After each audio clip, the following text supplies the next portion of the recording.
coast of Troy is a fabulous fabric from the land of the five rivers.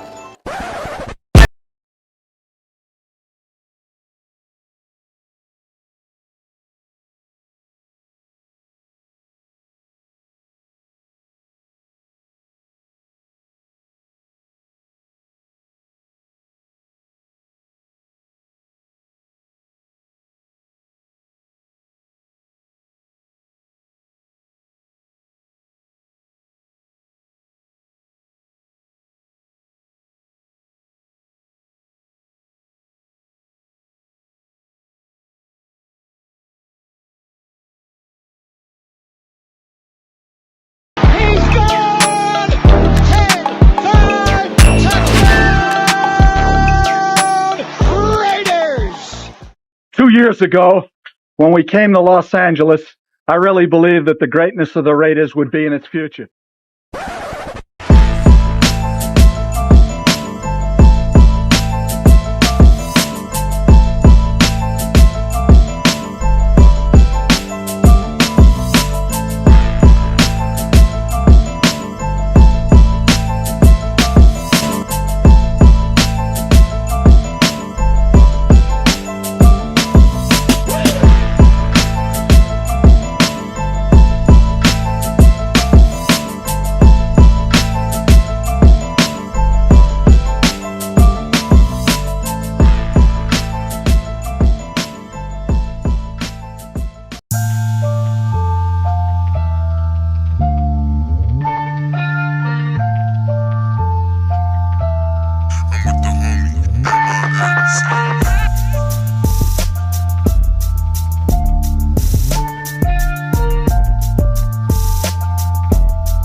You already know what time it is. Oh, you didn't know? 50-50. Welcome to the 50-50 Show with PharoahNFL and the Severe Raider, the realest show for Raider Nation. The perpetuation of the greatness of the Raiders to take a professional football team and give it a distinct characteristic that's different from all others. Make sure to clock in, like, comment, subscribe, and hit that notification bell. Man, hey, man, and we back, man. Severe Raider, myself, PharoahNFL, the 50-50 Show. Make sure to clock in, hit that like button, hit that subscribe, and hit that notification bell. We're going to have a great conversation today. I know it's after a loss, but I think we're going to call this the I Told Y'all Show. I think that today, you know what I mean? Like, you know, this is going to be the forget 50-50 for today. Just for today, we're just going to call it the I Told Y'all Show, because some people had high expectations this season, and I feel like people are kind of coming back to reality. We'll have that conversation. Like that game, that was just an ugly way to lose. But you know, Gino Smith, obviously he threw it away. That just simple as that. But yeah, man, we appreciate everybody pulling up. Make sure to clock in. We see y'all pulling up, the night crew in the building. My guy Rick Rock in the building. Appreciate you coming through. My guy, man, appreciate you pulling up. We got Raider Way in the building, man. Appreciate you pulling up. 831 Raider. Salute. Night crew in the building. Michael Smith says, is it too early to start a mock draft? I'm gonna wait till like Thanksgiving. You know what I mean? Thanksgiving. So you'll follow the Tom Brady path. Just gonna wait. I'm just gonna wait. Man. But I'm sure you should definitely be scouting QBs right now. You should be watching. I've been looking at QB. Hey, I told you. You probably don't remember. I mentioned this kid, but I mentioned this kid named Dante Moore. That's from first Oregon. started. Yeah, I mentioned him like a while ago. And I was like, right man, if the Raiders, I was like, he's going to be coming out in like 2-3 years, man. The Raiders will be able to take him. But he was like, the Raiders going to have a high pick. And we both laughed. And now look at us. That's funny. That's funny. But you know what, though? If I think, I did see like a mock draft today, and I think he went number 1. So right now his hype is pretty high. But we'll see. Yeah, we'll see. You know how things can change like between now and like the draft. That's like a long way till draft time. But that's when the Raiders lose 3 straight and the way they're losing and everything that's going on with the team is happening. I know everybody's just like, you know what, it's gonna be one of them seasons. But it is what it is. We'll talk about it. My guy Raider Vic pulling up, man. Appreciate you coming through. Silver and Facts. Man, I like that name, man. Appreciate you pulling up, man. Egalitarian in the building, man. Appreciate you pulling up. Egalitarian, what's going on? My guy Raider Rundown in the building, man. Salute. Yeah, in the building, man. Appreciate you pulling up. Dog, yeah. We got everybody pulling up today, man. My guy Cheeto Linus in the building, man. Leo in the building. Nice, Appreciate Leo. you pulling up. Salute, man. We got the nation pulling up today, man. Raider Chris says, hopefully this comment don't get intercepted. Yeah, joke. Yo. That's funny, bro. Like, that deserves one of these, man. Man, that's good. That was a good one, man. Especially, I wish Gino was here to hear that, man. That might have stung a little bit for Gino. When it rains, definitely, bro. Yeah. When it rains, it definitely pours, man. My guy Sacktown in the building. LS in the building, man. Appreciate you pulling. LS, man, let us know how you did, man. Let us know how you did on the the weekly picks. I know you're keeping track. Keeping track. And I know he did smooth. I had a tough week. Not week 1 last year tough week, but like just. Yeah, I had a pretty good week. I gotta stop picking the Raiders, man. Maybe if I stop picking them, they'll win. That worked before. Maybe I do it again, man. Right. I did not think the Jets was. I didn't think the Dolphins was gonna win that game, but it is what it is. I was the only one that got the Dolphins, but the Bengals did. Like I said, I'm about to start. I told y'all in the chat, I'm about to start treating the Bengals like the Panthers until Joe Burrow come back, bro. Yeah. My guy Mark in the building says he got a special service announcement. He says, "Clack in, subscribe, hit the bell for future shows." Yeah, man, it's really that simple, man. It's really that simple. They told me 10 wins in playoffs. Who did? Who said 10 wins in playoffs, man? Oh, you talking about Pete? Yeah, definitely. A lot of Pete, people said that. Look, but Coach always he was. Coach been keeping it real. He been keeping it real every show. Like, why are y'all even paying attention? Y'all tapping out on the season? we can't, Coach. We can't, man. That's funny. SoCal, Sal in the building, man. My guy, man. Appreciate you pulling up. Raider Vic says, "Old man Pete has failed to prepare this team during the first 4 weeks." Yeah, man. I don't know. I don't want to go that far. I won't go that far. I do.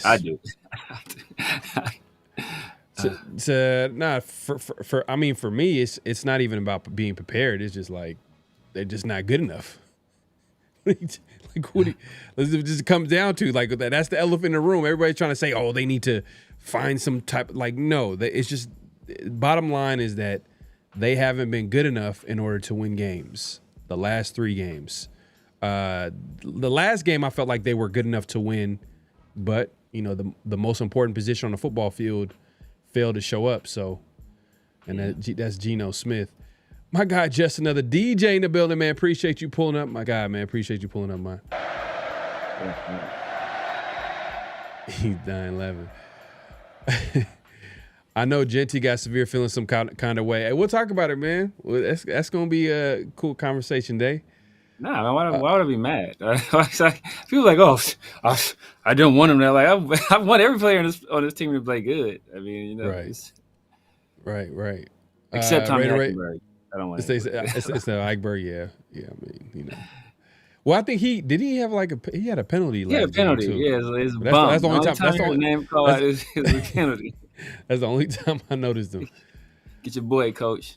Who's the QB? We on the clock. I mean, you heard Severe said his guy Dante Moore. Yeah. I don't know if I don't even know if they would pull the trigger. You think they would pull the trigger on? I just feel like if Tom Brady is in that decision, if he's going to be in the building and he's going to be valued, I'm telling you, bro, it's going to be that dude from LSU, bro. It's going to be him, man. I didn't want to say I was going to. It's going to be some. It's going to be some hella. Tom Brady. I don't want to be negative. But Tom Brady kind of scares me too. He's going to go to the combine with the brown paper bag. Let's leave it like that. Let's go to the combine. He'll be evaluating quarterbacks with a brown paper bag. Let's leave it at that. Salute, man. Salute to everybody pulling up, man. Let's just get into the conversation. We see y'all pulling up. My guy D's on the building, man. Appreciate you coming through. We got Myra in the building. Appreciate you. We got the Bay Area in the building. Appreciate you pulling up. Man, let's get into it, man. I know everybody's seen that game. That was a heartbreaking way to lose the game on Sunday. But Jeanty had his breakout game. I felt like, what did I tell you? I said, hey, look, I said, I knew it was going to happen. They got blown out on the road. The team that they played had 10 days rest, 10 days to prepare with a game plan, and it looked like it. And it looked like all those missed tackles against the Commanders. I'm like, bro, this is not what they've showed all season. We could talk about the offensive line. We could talk about the offense kind of not been where we thought it was going to be with Chip Kelly. But the defense, the way they was playing, I just feel like that was not going to happen. And guess what? Defense showed up. Defense showed up for the majority of the game. But hey, at some point, something got to give. If like literally the Bears probably shouldn't even have a point. The way their offense was moving against the Raiders defense, if they didn't start in like literally Raiders territory, like field goal range, pretty much.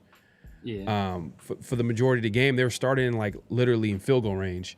Like, I think it was like the first five series. It felt like something like that. It was like, but they only got they didn't give any points off the turnover. I mean, the first 3 turnovers, I think they got like 3 points off or something like that. So yeah, I mean, it was like I think when I was watching the game, it was like 5 series starting in Raiders territory, like field goal range, but they only and I think the score was like they only got like 9 points out of that, which is crazy. That's called defense, and I feel like defense showed up, led by Max Crosby.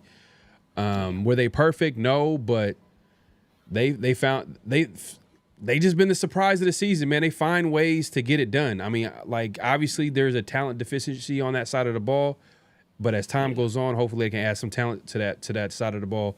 Maybe in the draft, maybe in the off season, that's a whole different conversation. But I feel like defense showed up. Offensive line, best game of the season. It's just bittersweet because Kolton Miller got hurt. Yeah. And that's just probably not going to be good. Like the entire season, I think that's going to be like a struggle. Like Gino was bad enough with the way he's playing. And I guess we could talk about let's start with Gino Smith real quick. Do you think that is he worse than what you expected, or is he exactly who you thought he was? Nah, he's way worse than what I expected. I mean, way worse than I expected. Especially listening to people that know the NFL. A lot of people were saying how underrated Gino was. A lot of it is on Gino. Some of it is on play calling. And some of it is on the caliber of our weapons too. It's just like we don't have the horses, man. We don't have the horses. I mean, and what did I say, bro? And everybody was killing because people don't like hearing the truth. And this is remember I said when I started the show, I said this is the I told y'all show. Yeah. I said the Raiders receiving corps is one of the worst in the NFL. And people try to kill me for like, what are you talking about? Dante Thornton, Jack Besh, Myers is a number 1 receiver. No, Myers is a number 2. He's just number 1 with the Raiders. He's the Raiders' best receiver. He's not a bad player, but he has a specific skill set, and it ain't like an X receiver. He's not like that number 1. Line him up. You know what I'm, man. And the thing is, to be fair, the offense went through Bowers, and when he got hurt, it put a lot of pressure on everybody else. Yeah. And it is what it is. Like, and it when he kind of went down, everybody else had to step up. I mean, Thornton should have made that catch at the end of the game. That would have been probably game over. The Raiders would have won the game if he caught it. But it wasn't even a good throw, man. If it was a better thrown ball, it would have been an easy touchdown. I have to look at it again. It was good enough. And it was good enough. And part of the reason why, like I said, I didn't ever get a chance to look at that play specifically. I'm trying to look at all the plays in order, and I haven't even got through the first quarter yet. But I recall during the telecast there was a defender that was falling off or like I think they were in cover 3. There's somebody that fell off. So if Gino leads them further, there's a chance that Dante gets blown up and ball pops in the air and it's interception. So that's what I recall correctly. I have to watch it again. Like I said, I haven't watched it again to confirm that. But I remember seeing somebody there where like if Gino leads them, then it's he could potentially like lead them into a big hit. Ball pops up or still incompletion. Nah, Thornton should have caught the ball. That end of story. He should have caught it, and if he caught it, it would have probably been a touchdown, or he would have. It was like a pretty good amount of space where he could have at least like it would have been close. At least it would have been at like the 1 yard line if they stopped him. But I just felt like it was just another throw by Gino where it was just like, this is the guy that's supposed to be accurate. His ball placement, film guy. He's every film guy's dream, like as far as his accuracy and his ball placement and like, and it's kind of been off the entire season. I mean, and this was worse than. This might be worse than the Chargers game. This one hurts more than the Chargers game. From like the Chargers, we felt like they were better. Like they were in control most of the game. This game, it just felt like the Raiders were the better team. Like they outplayed them in other like for the majority of like if you think about like the way we were running the Raiders ran it for 240 yards. 240 yards, and they still lost the game. I think a post-game show I put up a stat. I looked it up. I wanted to see what the record was for teams that ran for 200 plus yards, and it was something crazy. It was like an 83% winning percentage. So if you run it for 240 yards, there's an 80% chance you're going to win the game. And the Raiders lost. So that tells you how bad a loss that was. But you know what, though? I'm not going to lie. Jeanty, I was like, and now he's not, like, at first I was getting a little bit like, what is it? What is this guy? When is he going to show me something? I want to see. And I'm not trying to put it all on him. I know the offensive line wasn't perfect and this and the third. But Jeanty showed up, man. And showed up. And he has a very specific skill set. It's kind of weird. Yeah. Like, all right, for example, Saquon, like Saquon, coming off the bus, like you already know, this dude is explosive, super athletic, size, speed, all that, right? He fits all the bill, right? But with him, he's not the biggest guy, but you can't tackle him. No, it's hard. He's tough. He's tough as hell to bring down. Bruh, he doesn't break a stride. Like you try to he does not break a stride.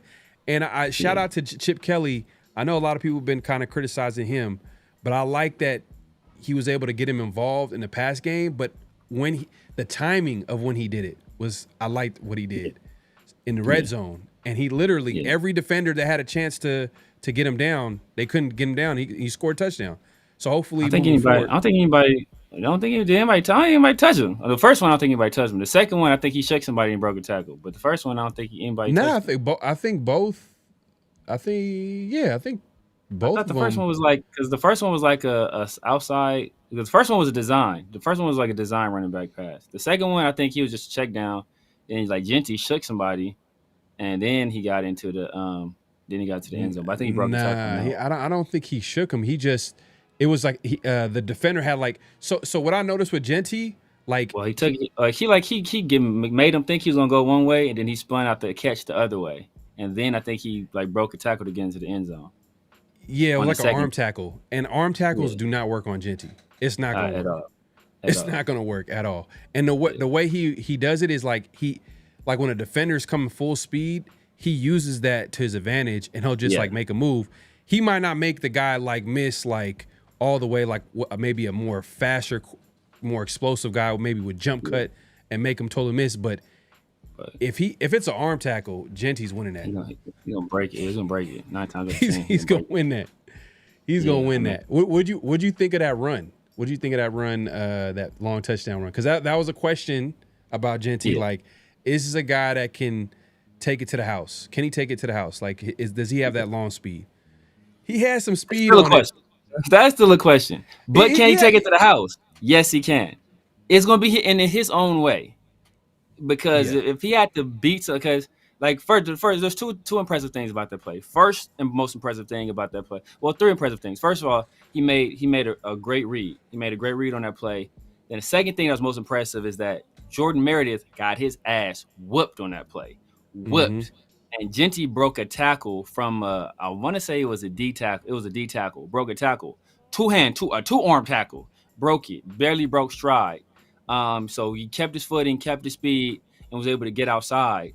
And at that point, I think the Bears were like in a run blitz because there was essentially like nobody in the secondary. Bayard was coming down. He was screaming down hard too. And then when he saw Jeanty breaking outside, he had to change direction, and he hawked him down. And he had Jeanty on the sideline, got 2 hands on him.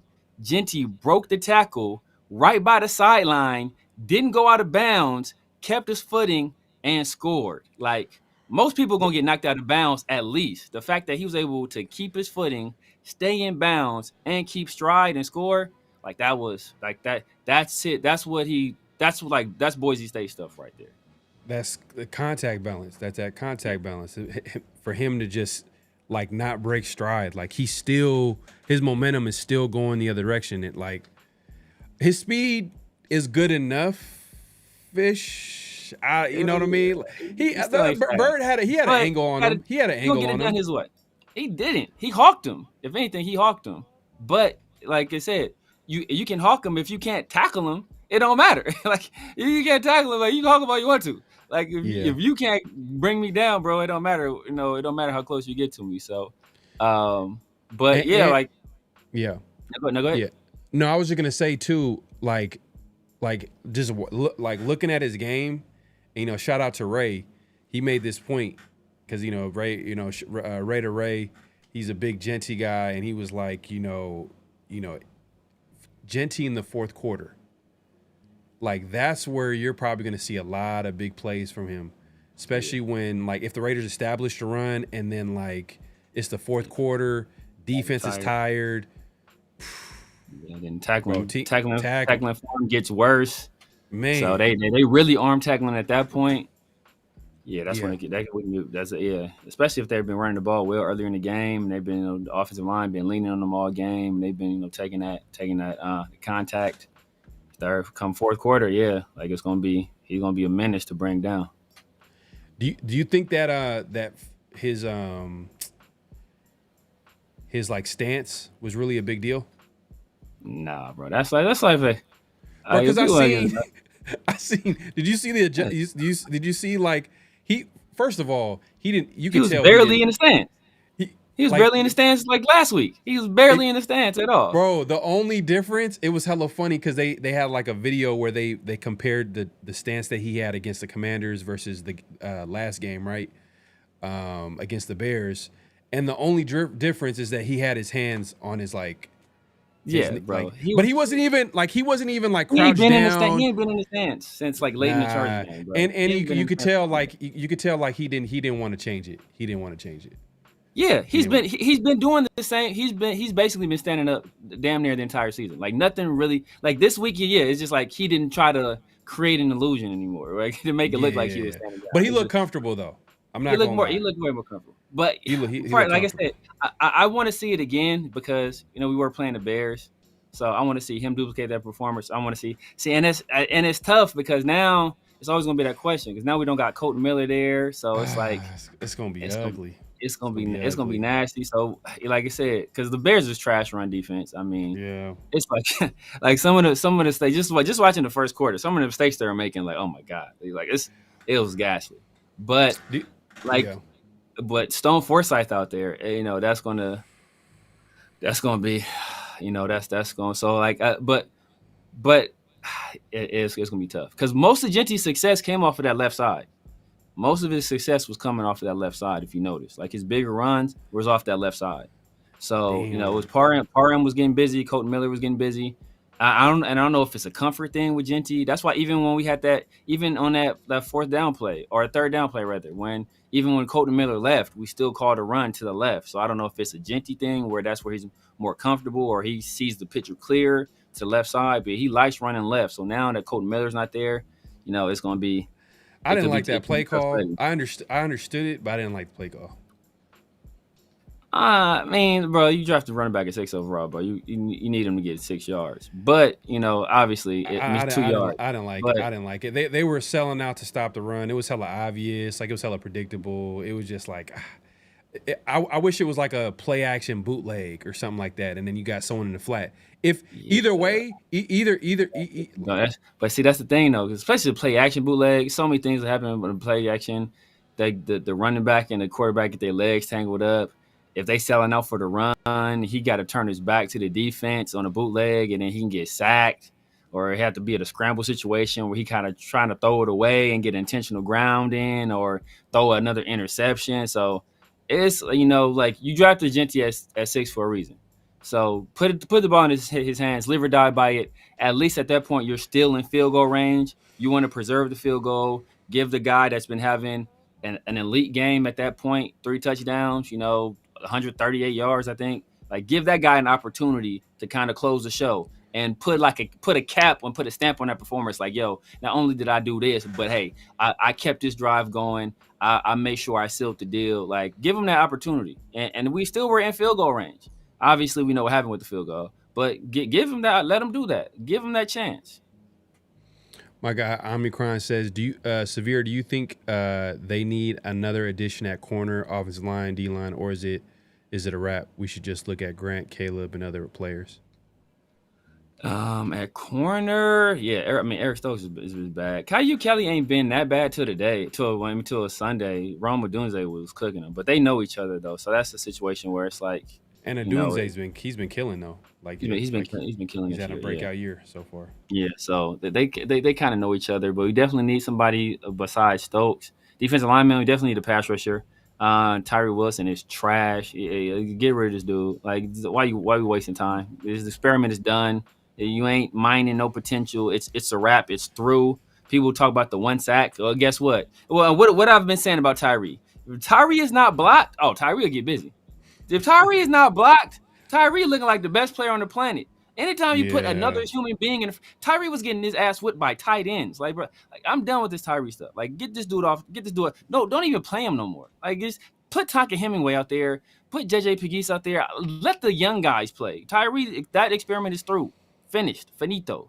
And same with Stone Forsythe, man. I don't want to see Stone Forsythe weak ass out there, bro. Put the young guys out there. Let Charles Grant take his lumps. We ain't about to salvage the season. If Stone Forsythe, you're depending on Stone Forsythe to hold down the left side of your offensive line, bro. It's a wrap. It's a wrap. I'd rather have Grant there because if Forsythe is going to be trash, and then Grant is going to go through his growing pains, which is also going to look like it's garbage too. At least you give him valuable reps at left tackle. You know what I mean? Let him get the experience, and then you can evaluate him, and then you go from there. I don't think it's going to change anything. I think the Raiders should still be in the market of like adding offensive lineman or offensive tackle, especially this draft too. Like, they can easily get to go offensive tackle in the first round, especially not even the first round. Like, this is a deep class. Like this is a good tackle class. QB class is cool. And I think edge too. I think that's might be a good edge class. So it's like these are all like Raider needs. So I mean, perfect best player available type of situation for the Raiders. I know no one wants to hear that. People just want to be like, nah, we need to get a quarterback. But you know, it is what it is. I was gonna say something before we went to that comment too. Also, going back to that play on that third down play at the end of the game before they kicked before the field goal got blocked. You can argue that it was a bad play call because they ran a trap. I think they ran a trap play, and like I don't know why the Raiders keep doing it. It just doesn't work. They're just not good at it. Yeah, they're not good at running trap. Come on, bro. Like sometimes just realize like, hey, you're not good at it, bro.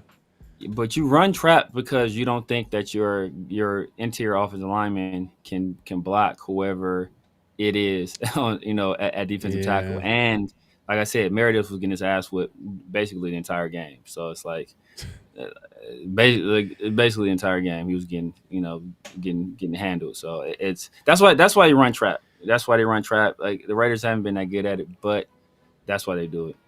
Yeah, I would have liked the little play action bootleg. I know you were saying that it's a little bit risky, but in my eyes, if they got him on a bootleg, he's on a run. If there's nothing there, he can always throw it away. Or if obviously someone in the flat, easy first down. Yeah. But you know, at that point, Chip Kelly's confidence in Gino is probably super low. And hopefully, and I said this after the game. I said this in post game, right? And I felt like this the entire offseason all the way up to this point. I felt like the Raiders like overestimated Gino Smith. Like they overvalued him. Like, sure, Gino, you know, he's had a career resurgence. You know, he had his tough times with the Jets, and he kind of hopped around from different team to team, and then got to Seattle, and you know, Russell Wilson leaves there, and he kind of surprises everybody by playing well for the next few years. I get it, but I still don't look at him as a guy that you should be throwing the ball 40 times a game, which they did. I think game 1. I think against the Patriots, he passed it around 40 times. The Chargers around like 35.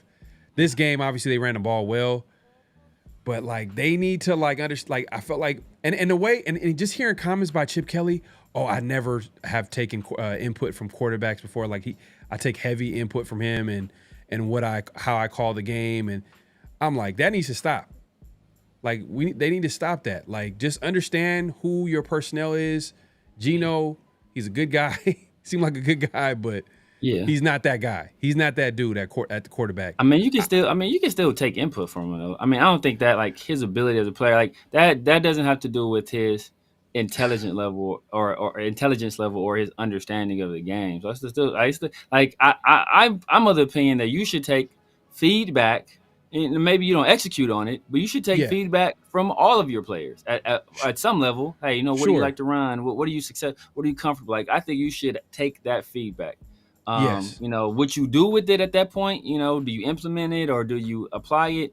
No, that's the coach's decision at that point. But that's the thing. Like we say this about Gino, like, oh, he's overrated and all this stuff. But like on 32, we want to put the ball in Gino's hands to seal the game. That's the thing. Like had he done that, and it didn't succeed, everybody will be screaming, "Why you drafted Jeanty at 6? Why did you just give it to? He's been having a career day. Why did you give it to Jeanty?" That would have been the narrative. And also, you run because you want to, and it's a clock situation as well. So you want to force their hand in terms of the clock also. So that's another reason why you don't want to be in a bootleg situation, because you don't want to have to throw the ball away. You want to make sure the clock keeps moving, give them as little time as possible. And you know, the only way at that point, you know, you can either get Gino hit, or he takes a sack and you're even further from the field goal. So that's why, once again, I was opposed to a bootleg. You put the ball in Jeanty's hands, let him seal the deal. Sure, I understand what you're saying. And I'm not saying it from that aspect. I'm saying understand who you have there and try to you got to be sometimes like if you got to be conservative with certain players. Like, hey, like they got to earn it. They got to earn that trust. And I think, Pete Carroll, his belief in him, it shows. And it went to, Chip Kelly, and I'm sure they had a really good offseason, and you could tell they were like all in on like they view him as a franchise QB. Like literally the way the season started, I was so surprised at how pass heavy they were to begin with. But I'm like, I thought they were going to be run heavy. I thought you draft a guy number 6 overall. I'm thinking, okay, I thought the run game was going to be, and then we're going to see a lot of play action. Then we're going to I thought it was going to be that route, but I felt like they kind of overvalued Gino Smith, in my opinion, as a player, and it showed in their play calling and showed in how they called the game. And yeah, of course, you talk about that end of the game situation. Yeah, there's going to be criticisms if Gino Smith rolls out, he gets an incomplete pass. But you know what though? Like, it's an aggressive move. Today's NFL is all about being aggressive, right? Going for on 4th down. Sometimes you got to go for the kill. The way I think, imagine like the commentator made a good point. Imagine if like the Raiders made that field goal.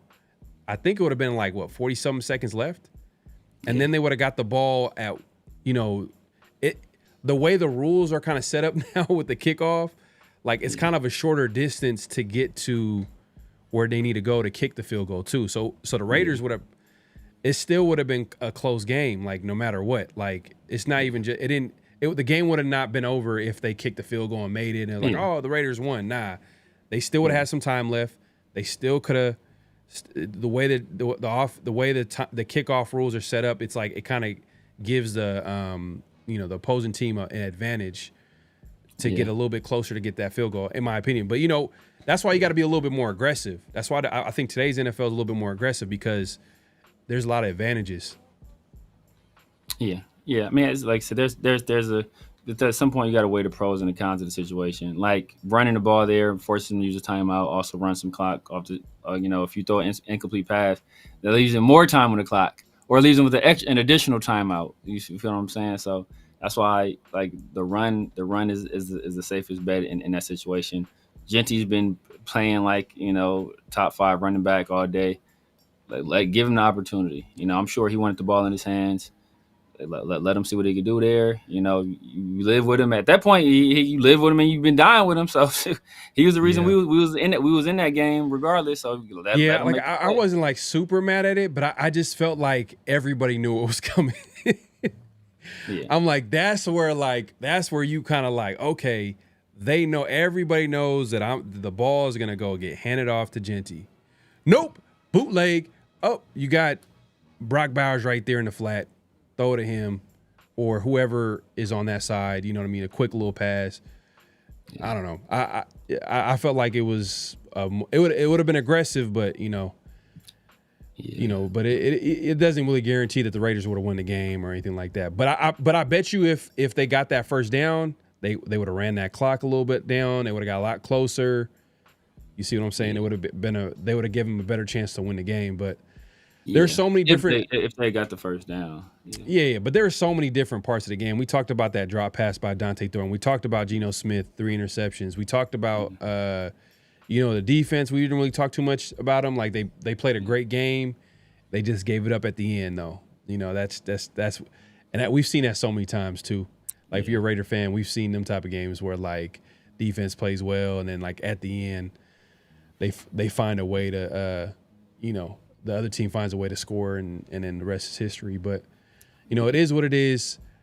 The reason why I said earlier this is the I Told Y'all show is the fact that we had low expectations going into the season. We had low expectations going into the season for a reason. Yeah. And one of the reasons was because the Raiders, compared to all the other teams, don't have a lot of depth. One guy gets hurt, and season's almost over. And look at the Raiders. They lost their left tackle. Season basically, we're like, damn, like, Jeanty just had a great game. Now we're like, damn, is the run game going to be there? Is Gino going to have his blindside protector? Like, Stone Forsythe, he's terrible. Charles Grant, he's going to go through a whole lot of – man, every team is going to put their best pass rusher on Charles Grant. So it's just like, man, it's kind of a lose.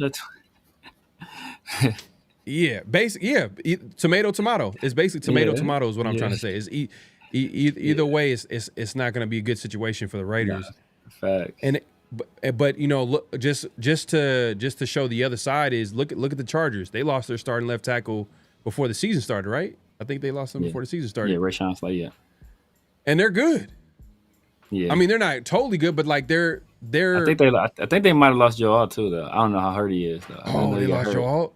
I know he got hurt. That's a lot though. Like, you know what I mean? He's losing like, That's double. Yeah. Hey, look, two starting left tackles. Like, come on, bro. But like, that's rough. But like, but the fact is though, like they had enough depth where their left tackle goes down and they could push Joe Alt to that side and then still be good. Offensive. I mean, on the offensive line. But if Joe Alt goes down, I don't even know, man. I don't know either. That's rough. That's tough for them, but and they lost 2 this weekend.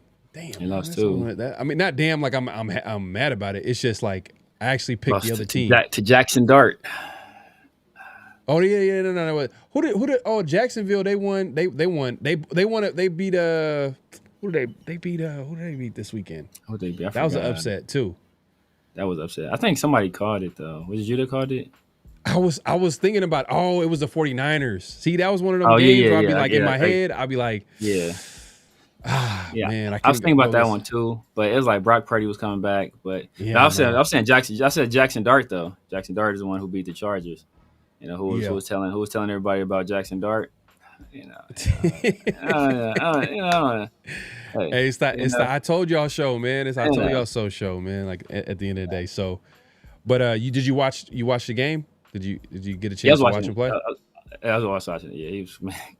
He was good? Clean. Okay.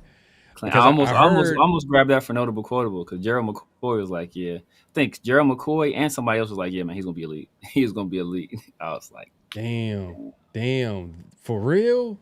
Yeah, elite. They say he's gonna be elite, bro. Just the way he was moving, bro, and just like you could tell like somebody has it.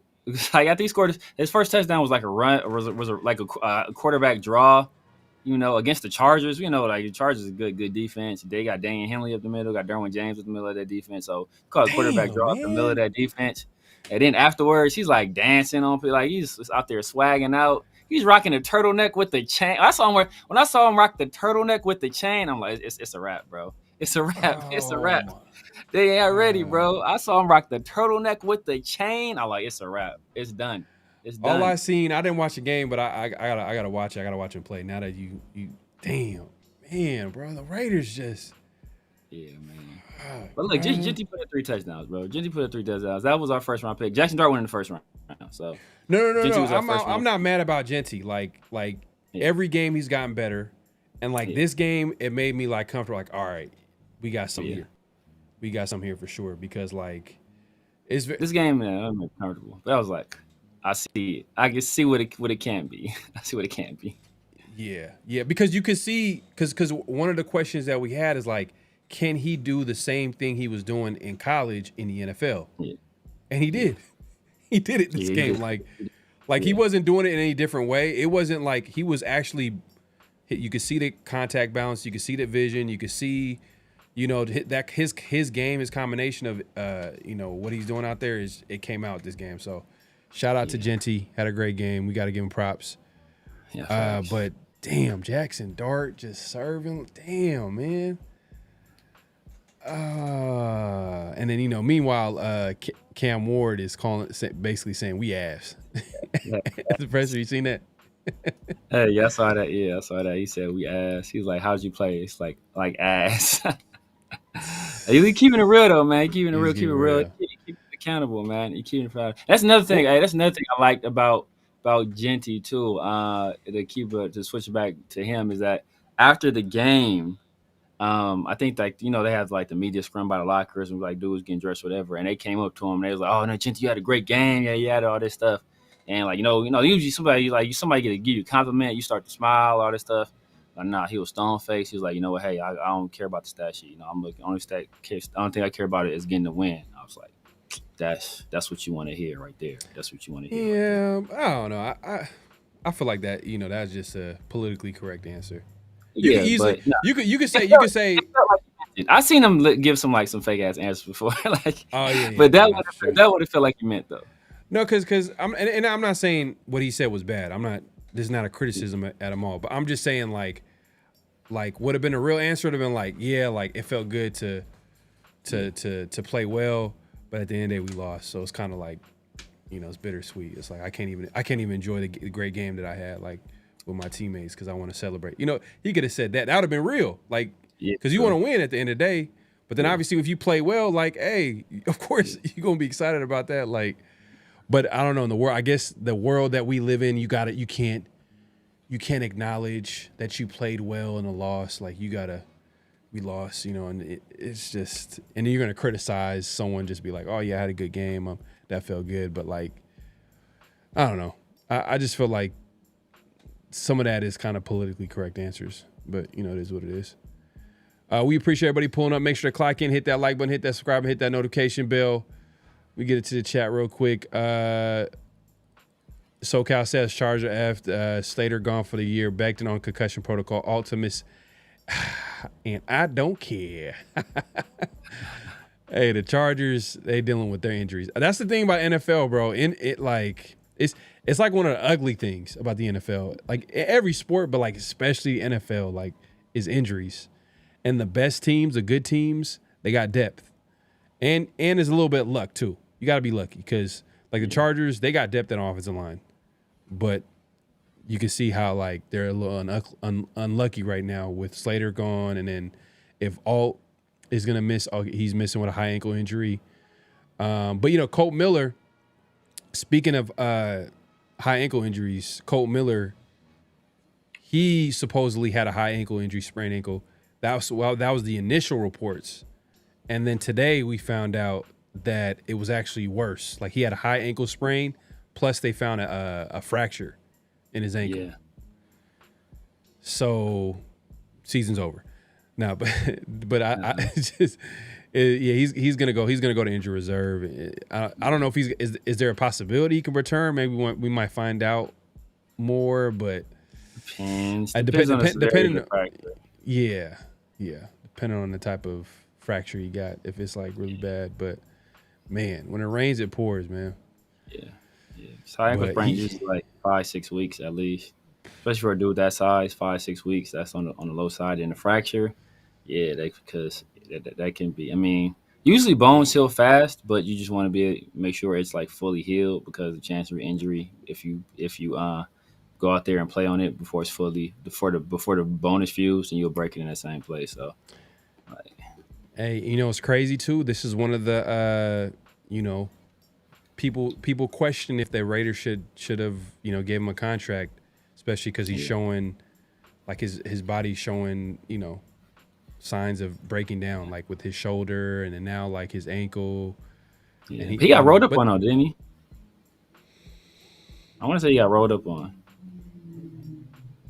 I forgot who was it? Who is on defensive lineman? One of the defensive linemen for the Bears. I think that's what happened, if I recall correctly. I thought he got rolled up on. So it was like a freak play, pretty much. BK Scott says Chip K tried to change him. He did what he had. You know what I like though? This is what I like. All right, because we kind of talked about the negatives, a little bit about positives. Jeanty had a big game, but you know what I like though? I like that the team bounced back last week. Because I wanted to see how they would respond after getting blown out, especially because we already questioned his coaching staff. From the Chip Kellys, people were questioning his offense and how it's translating in the NFL so far. People were questioning Chip Kelly, like he's 74 years old, he needs to retire, this and that third. They bounced back. They made all the right adjustments. They got Jeanty the ball. I think I seen, shout out to Marcus from Tape Don't Lie. He put out a stat. I think there was a percentage of run plays in shotgun and under center, and the Raiders were definitely running the ball under center this game, and they were averaging like 8 yards a carry when they did. So where they averaging out of shotgun though? They're averaging way more out of shotgun though. That's guaranteed. I gotta look. I gotta get the right stat though. Let me make sure because I'm just trying to remember it. because Jeanty averaged like 7 yards a carry himself, and then Mostert averaged like 16 yards a carry. So they're probably way higher out of shotgun. Let me pull this up, man. Let me pull up this stat here, man. If you haven't already, make sure to clock in, hit that like button, hit that subscribe, and hit that notification bell. Man, I could have sworn. All right. So Raiders under center week 4 on run plays, 69% of the run plays, 18 attempts, 145 yards, 8.1 yards per carry. Week 3 for comparison, 33% of run plays, 7 attempts. So it's just showing the under center and not compared to shotgun. Yeah, because I think that long touchdown was like the big run was out of shotgun. His other big run in the beginning of the game was like they shifted him to the left, then shifted him back to the right, handed it off. There's another like 11 yards. Like most of the big runs came to the left side out of shotgun.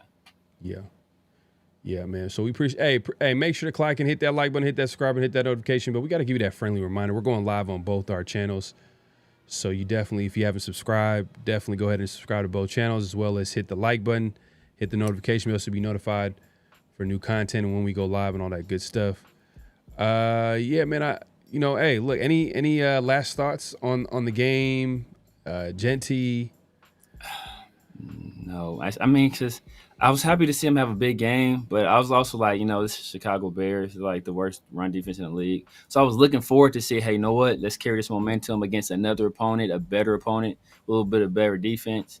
But now it's like without Kolton Miller, like it's not fair to expect that out of Jeanty when you got Stone Forsythe out there. So, like if he goes out there and he plays big, then hey, hats off to him. But like it's hard to expect that when like your best offensive lineman is out. Is Grant a better pass blocker or run blocker? Better pass blocker.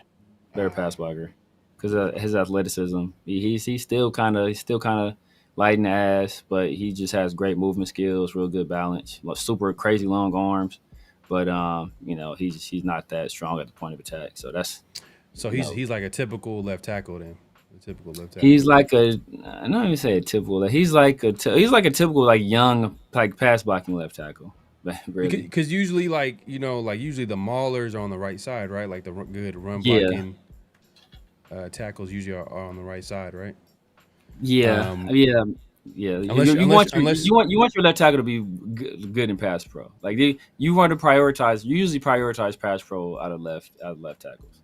Yeah, unless your name is Membu, RM Membu's. He's a beast, bro. That's gonna be a debate conversation that I think we're gonna be having for years, because right now he's looking like the truth at tackle right now. Yeah. Damn. Yeah. And we're looking at our offensive line. It's like, oh man, because it all starts in the trenches, bro. If you look at all the good teams, the Raiders, like that 2016 team, that was based off Raiders being good at. Yeah. Even this game, besides Jeanty had his special moments, but a lot of the game he was getting like 3-4 yards without being touched. We saw like Raheem Mostert was getting off too. That's why I was like, all right, so this is like the line finally got it together. They're doing their thing, but so like the line it sets the floor. It sets the floor for your run game. Obviously, the running back sets the ceiling. So Jeanty was able to take what the line gave him, and he turned that into magic, like on a few occasions. JR, man, you always find a creative way, man. The Raiders are the most overrated actors in the league. You always find a way, bro. Hey, but let's get into it's that time, man. It's that time, man. It's flag on the play. 69, offense. He was giving them the business. What we got this week, Severe, man? Flag on the play, man. Flag on the play, man. So, Pittsburgh game that I called correctly. I think it was only one, by the way. But Pittsburgh Steelers, obviously, they had a big acquisition this summer. They traded Minkah Fitzpatrick for Jalen Ramsey, star cornerback. and he picked off a pass early in the game, and during his celebration, he faked a hamstring injury. But then karma came back to get him. Karma came back to get him. All right, let's take a look. Let's take a look here. Let me move this out the way so y'all can see it. All right.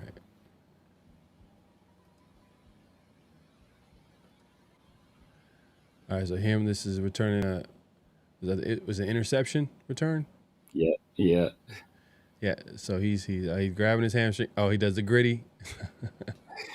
Yeah, terrible gritty, by the way. And it's later in the third quarter. And then he got a hamstring injury. Damn. You think it was that? You think it was laughing? You think it was laughing in the sideline? It was laughing in the sideline for sure. I'm sure some of the players were laughing, but I'm sure the coaches were like, "Oh my god." That's just hella, that's kind of embarrassing though. It's like, golly, how do you do a touchdown celebration just faking a hamstring injury and then have a hamstring injury in the same game? But yeah, that's flag on the play, man. Flag on the play. I think Jalen has had some goofy moments in the NFL. He's played long enough where he's had some goofy moments. Your favorite moment is Steve Smith, but the goofiest moment in NFL history. Oh no! It was a Steve Smith situation where his response. Yeah. It was his response. Yeah, exactly. The response. It was his response. It was zesty. Definition of zesty. Definition. But yeah, flag on a play on Jalen Ramsey, man. Karma is a real thing. Man, this is crazy. That is wild, bro.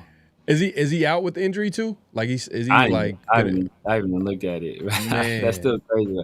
Hamstrings are tough because even if you just tweak it, bro, you're gonna have to sit down because soft tissue injuries are tricky, man. So you can't be rushing people back from hamstring. Yeah. So what we got? What's our next flag on play, man? Next flag on the play is the Colts game, man. Obviously, no Mint beats Colts. Mint beats Indianapolis Colts. His favorite team in the league. He didn't pick him this week, though. He didn't pick him this week. Oh, he did not pick him this week. He kept it real. But they drafted A.D. Mitchell out of Texas last year. He was acquired as a rookie, but he's starting to pick up some steam this year, and he made one of the an incredible play, one of the best plays you're going to see from a wide receiver this year until the very end. Oh man. Did I take it off the screen? Oh, man, I did. My bad, y'all. I just had to hear. Just give him a second, man. But if you haven't already, make sure to clock in, hit that like button, hit that subscribe, hit that notification bell. I'm about to put it up here. No, let's see. We still out of pocket, though. If you draft a QB or running back high, you got to draft. I know, man. I wanted. That's what I wanted, too. I wanted us to go in the trenches and get an offensive lineman. I didn't hate Jeanty. I didn't think he was a bad player. It had nothing to do with him as a player. It was just like sometimes it's about value.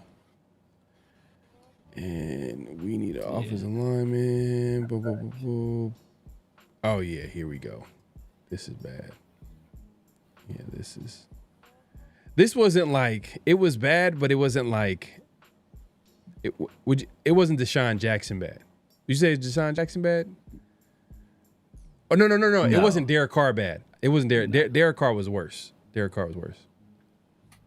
Yeah, no. Derek Carr is egregious. Derek Carr did it more than once too. So that was... he did more than once. Oh man, he's crazy. All right, here we go. So this is Colts versus Rams this week. A.D. Mitchell, he's had a good offseason. First round wide receiver last year. Or they got him in the second round. I think they might have got him. Ooh, nice move. Man, to the house. That was close though. When I look at it, I kept watching it, I was like, that was pretty close. That was very close. See that with them type of plays, that hurts. But we got to give them a flag for because obviously they end up losing the game, and that could have been a touchdown right there. But that one, it was close. It's tough, man. That's a tough situation. That wasn't like Deshaun Jackson. If y'all remember years ago, Deshaun just literally dropped the ball. It dropped the ball. that was just like, man, you know what? It probably doesn't. This angle probably doesn't do it justice too. Yeah. But for them to catch it, this is crazy. For them to call this. Yeah. That's a touchdown. Yeah. How's that not touchdown? I want to call this flag on a play, but it's like part of me is like, how's that not touchdown? I was looking at it. I thought it was a touchdown too. I don't know. You know, I thought it was. We gonna slow it down. Hold up. I'm gonna press. Let me see. 1, 2, 3, here. Oh yeah, nah. I see. Like right there. That's touchdown. Game play over. I think they said he was already bobbling it. I think that's what they called right there. Oh. Yeah, they said he was already bobbling it. So and if they called it a fumble on the field, I didn't see the game. If they called it a fumble on the field, then they would have to over. So if they called it a touchdown, I think it would have been hard to overrule.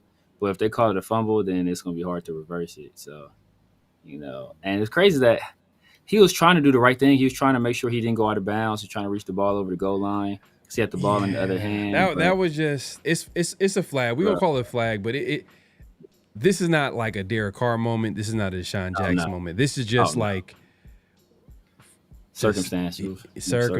Like he was trying bad luck, bro. Like I'm not looking at this play and going like he's an idiot. He just literally lost control of the ball. Let me see. Like Gino Smith every time he throws it. Right there, you can see it move. Yeah. See, it's already like dang. He's looking at it too. That's what's cool. He's looking at it. He's like trying to. Oh, that's just clumsy. That's hella clumsy. Yeah. Like, if he just all he had to do was just flag on the play. We got to give him a flag because he could if he just held it with two hands, it would have been boom. That was walk-in touchdown. Yeah. Yeah. But I think after the game, I heard the coach or something like that say, like, you know, he already apologized to the team. And I was like, damn. Yeah. Just like that, man. That's the NFL, man. Puka Nacua went crazy this game, too. I think we he's like 170, 180 yards. It went stupid. Hopefully he doesn't get the ground. They had, like, the ground air player of the week. Yeah, player of the week. He probably going to get it, though. Either him or No, don't give it to Jeanty. Jeanty got 3 touchdowns, though, bro. He got 3 touchdowns. 3 touchdowns. You got 3 touchdowns, bro. You got to get 3 touchdowns. Yeah. Damn, man. That's gonna be. I was like, all right, this is the game where he gets comfortable. Okay, I want to see how it looks like now. It's just gonna be like. That's what I want to see too. I want to see against a team that's not Chicago. That's my whole thing. Like Chicago is ass, bro. And then Mostert was killing too. So I was like, I want to see it against somebody else, and like go on and built this momentum. Like he had some momentum. You could tell he had his confidence. He was Tootsie Roll. That was gonna be flag on the play too. That Tootsie Roll, bro. You a grown man doing the Tootsie Roll, bro. That was almost flag. But you know, but he was feeling himself. Yeah. Oh no, that's what Dart did the same thing. I think it's like a dance way. I don't know. It's one of them type of dance. You got Tootsie Roll. Yeah, NFL. I don't give a look. Man. Anybody that's familiar with that song knows he ain't supposed to. But so I wanted to see him build that momentum. That's the main thing. Like let him. He got his confidence back. He got his fastball back. Let him build this momentum going into next week. You know. Especially with Shane Steichen, how the coach offense has been. I'm gonna keep those dudes off the field. And now it's like, you know what I gotta look up? I gotta look at the numbers of like what he did on the right side and the left side, and just like compare the two. Yeah. Maybe to give me some hope if it was at least good or solid on the right side.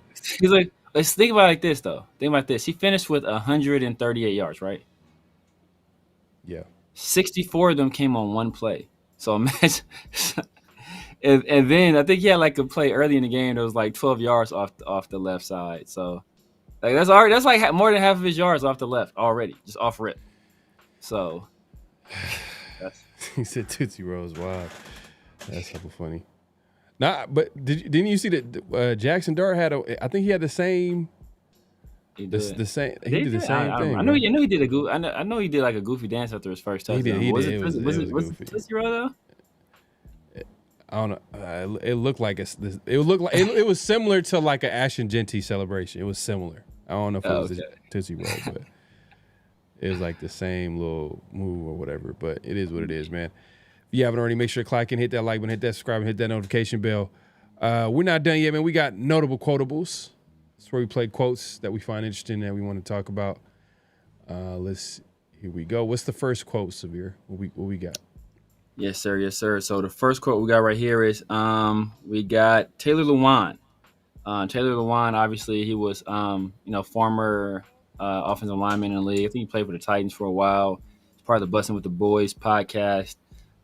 This was like prior to this week. I just think it's a few weeks back, but it was interesting some of the things he had to say just about what he saw from the Raiders' run game and their struggles. Obviously, we were able to rectify some of those struggles on Sunday, but I still found it very interesting, some of the things he had to say.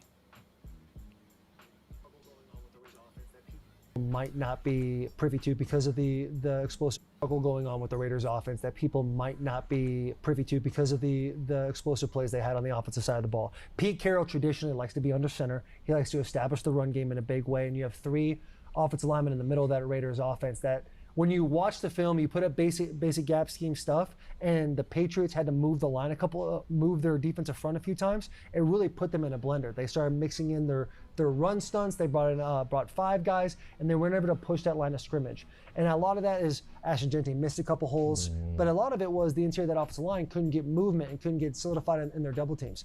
So now you got Gino Smith and Chip Kelly, who want to kind of be in that shotgun, hand the ball off them that way, utilize the play action. But there's also four coaches on that coaching staff that are offensive line coaches. To me, it might become one of those things where you see kind of a glaring issue that's pointing in front of you in the middle of that interior offensive line, and there might be too many chefs in the kitchen of how they should fix those types of things. Just people were concerned about Jeanty, and he did have like rookie mistakes. Yeah. But there weren't a lot of holes for him to clearly, like you saw when he got the ball, he didn't seem like the confidence you saw at Boise State, which will come with like repetition. Mm-hmm.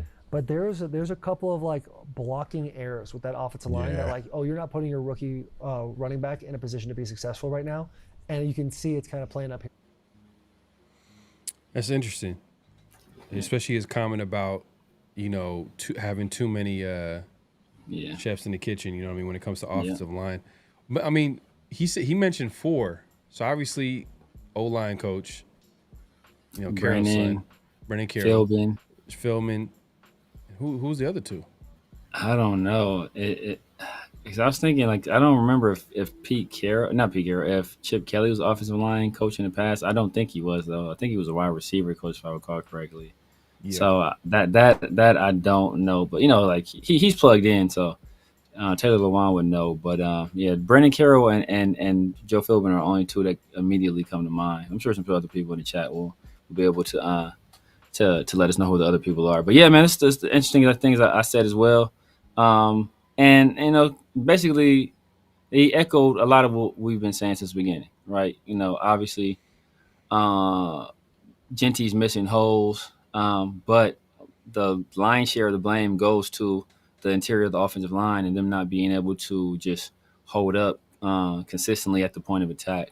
But one thing I did notice this week, because what the Patriots did, and I think I pointed out after that game, is that they did something that Vic Fangio does, where they would shift the defensive line like right before the snap, and so that screws up like your blocking assignments. So it's especially for a center that's never played center in NFL. That's another issue we're having. But a guy that's never played center at the NFL level, that caused a problem. So, but this week what the Raiders were doing is they would move Jeanty, and it would kind of make it difficult for the defense to kind of read where he's going to be on any particular snap or any particular run play. Like I said, the first run play of the game, they shifted him from the left back to the right, and then they ran left. And it was a gaping hole off that side, and that was part of that. It was off that movement. Yeah, and I hope, like, moving forward, I mean, damn, the Kolton Miller situation just makes everything worse, though. Because like, they finally had a good game, and then, like, all right, you know, because part of the struggles with the offensive line is the fact that like they need a gel because they haven't played with each other. Like, pause. We just gonna have to. God. First of all, Just gonna have to let that go right there. But yeah, man. Part of the reason is that they just haven't had a lot of time just playing basically with each other. So. But nah, man. Hey, man. If you haven't already, make sure to clock in, hit that like button, hit that subscribe, hit that notification bell. I had a couple of notable quotables too. I know we have it at one, but there was one. Let's do it. Let me see here. Let's see here.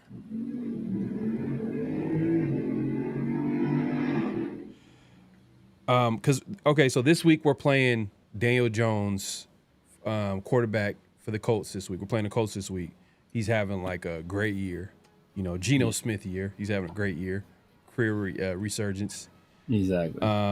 And Greg Cosell, he always has some gems every time he talks about like, you know, quarterbacks and just the NFL. And he had something to say about Daniel Jones and the type of game that he plays. People always talk about, quote unquote, the great quarterbacks, the playmakers, the Allens, the Mahomes, the Lamars, and no question they're phenomenal. But, you know, 95% of the quarterbacks in the league are distributors and executors. And that's what Jones is doing right now at a really high level. They have short and intermediate route concepts, his decision-making, balls out on time. They've got zone beaters. He's making great location throws. They're using play action and play action boot. He moves when necessary. He's just right now executing at a really high level in what I believe, based on watching tape, is a really well-schemed and well-designed. That's what we're gonna be playing this week, man. Daniel Jones, man, the new and improved Daniel Jones. And also the Colts, they're a pretty good run team as well. So this is actually a good test for the Raiders, who, for the most part, like their run defense is probably the best part of their defense is the fact they can stop the run and then put teams in like second and long, third and long situations. Yeah. And play that bend but don't break style of defense, which literally the numbers say that. Like teams might be able to move the ball down the field, but when they get to the red zone, I think Raiders are like top 10 in red zone percentage, touchdown percentage, which speaks to their bend but don't break defense. But yeah, man, Daniel Jones, man, and Steichen, they got something cooking on offense, and I'm like, this is gonna be oh man, this could be a blowout, bro. This can get ugly. This could get ugly quick. But then, but I don't want to bet against the Raiders defense. It's just you can't score, and then like I feel like, look, as much as I've been kind of like, hey, the defense has been a surprise this season, but if I feel like if they go against like a really good offensive coordinator or a good quarterback, not to say that Daniel Jones is a good quarterback, but he's playing good football. He's getting to the point where people are considering him a good quarterback. Right now, he's playing good football. I feel like they can get exposed. They can get exposed, man. Yeah, I mean, so especially because Daniel Jones, he's mobile. He's a lot more mobile than people give him credit for. So, like, you kind of got to account for his legs. And then, you know, that they got, obviously, Tyler Warren has been a menace this year at tight end. We always struggle defending tight ends. A.D. Mitchell's kind of coming onto his own. Alec Pierce is a good weapon. And obviously, Jonathan Taylor at running back. So, and they got a good offensive line, too. So, you know, Shane Steichen is a very good play caller. So it's going to be a tough road to hoe, man. Especially if we can't score. If we can't score, yeah, it's going to be rough.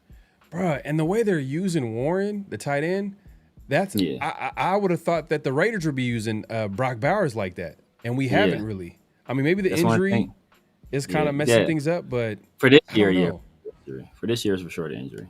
But that's what I said last year. We should use him that way, like run them.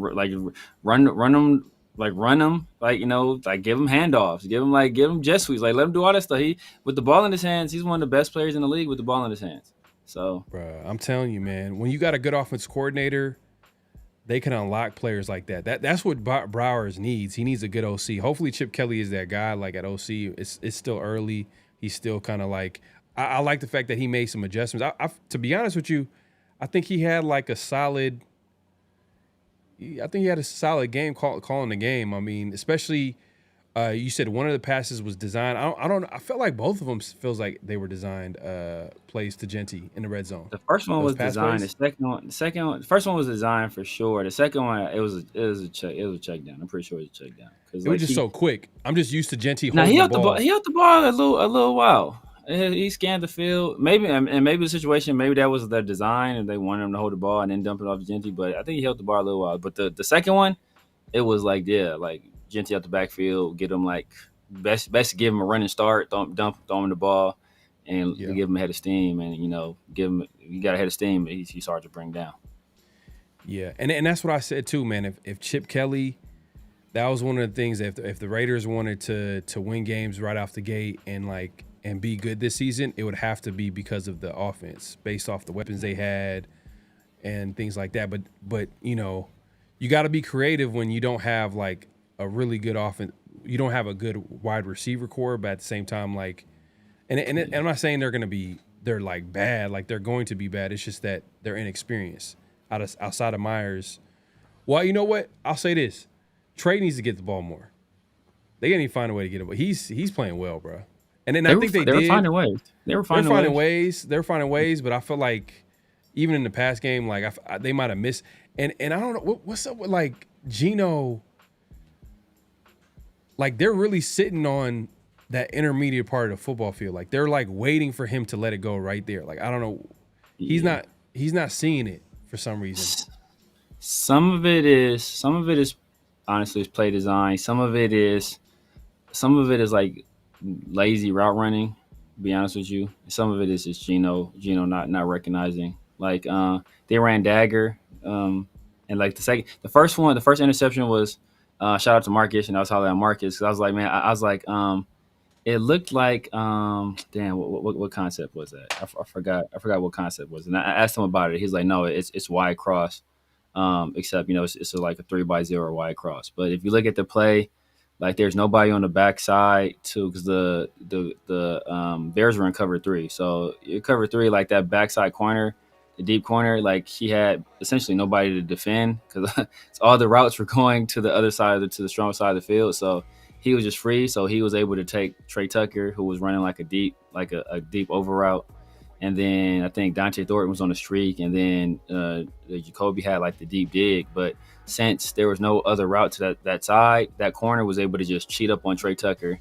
Then the other corner was able to take Dante Thornton deep, and that left Bayard free to just cheat up. Because usually that concept should work against cover 3, but you got to have a threat on the other side of the field to hold that other corner. So if you don't have that, then he's able to cheat up on that over route. And then Brock Bowers running, well, I don't want to say lazy route, but it seemed like a lazy ass like drag route, which which essentially gave Gino nobody to throw it to under.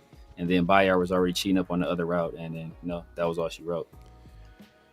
Man, I'm just hoping that Gino can just calm. But last couple of years, bro, like he's been throwing. It's not like this is a surprise. Like last year, he threw a lot of interceptions. This year, hopefully, like maybe Chip can just pivot real quick and maybe have like a more run oriented. He's gonna have to. I mean, you can't drop back and have Gino stand back there with like his starting left tackle out. Basically, Charles Grant is gonna be starting, or the swing tackle is going to start. I think it's probably Stone. Forgetting his name, man. Forsyth. Yeah, like I think he's probably going to start right off the bat, most likely. But it makes sense to start Grant, but it's just like, why wouldn't Pete Carroll have him compete? Facts. He's having other people compete, right? Other people having to earn their spots, right? Well, one other person had to earn their spot. All of a sudden he gets in the game and we start running the ball well. I mean, but other people have to earn their spot. I think for Stone Forsythe, she'd have to earn his spot too. But that's Pete Carroll's guy, so obviously he's gonna he ain't about to have to earn a damn thing. So LS says you got Chip Kelly, Brendan Carroll, Joe Philman, Andy Dickerson. Okay. Oh yeah, yeah. See, they said Chip Kelly was the offensive line coach at New Hampshire. So Okay. Yeah, that's a good point. That's a good point. Everybody's gonna have like 2 cents on how to fix the issues and stuff like that. Yeah. Lake Show says Colt's gonna smack us in the mouth. Period. That run game, Taylor, combined with how good Daniel Jones is playing. I think the run game. I think we could. Man, it's tough though because what they showed out with the Commanders. Yeah. But that game was kind of like it's one of them, like, you know, like I said, on a short week, they had time to game plan and stuff like that. But like, I don't know. This is a good test. This is a good test though. I think this is going to be the best running back that they face so far in the season, and then at the same time, it's probably the best run game that they're going up against. And then on top of that, they got weapons too. They got Warren. They got that Josh Downs. They got Michael Pittman. They got Alec Pierce. I don't know if he might be hurt. Possibly he might be hurt, but they got weapons, bro. They got weapons everywhere. They got Adonai when he's not Adam dropping Mitchell. the ball. Yeah. Hopefully he does that against Raiders. Exactly. Sure. Right. What we got? Sin says Gino got O-line PTSD. Was good till Miller got hurt. Yeah, man. Yeah. I don't know. I don't even. It's gonna be next week. You for sure not gonna pick the Raiders this week. You're not gonna pick the Raiders. Hell no, bro. I'm done picking them, bro. The Bengals, the Raiders, and the Panthers treatment. Y'all got to prove to me y'all can win. Yeah. Mint started it off though. He started off. He picked the Bears this week. It's easy to do it when you're not on Cam. You're not on Cam. Cam, he's like, oh yeah, the Raiders gonna lose. Yeah. But no, what pissed me off the most, because I said pregame, I said the Raiders win. They're gonna win 27-24, and Jeanty was gonna go for 100 yards and a touchdown. And obviously Jeanty would have went for more, and we would have won 28-24. I would have been like, all right, Severe, yeah, a solid little week there. But nah, block kick. Terrible. Right.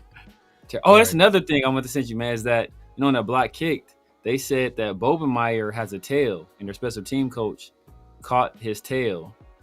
And so they were able, that's why they were able to get such a good jump. Because usually, like, the outside guy should never, like, get that good of a jump.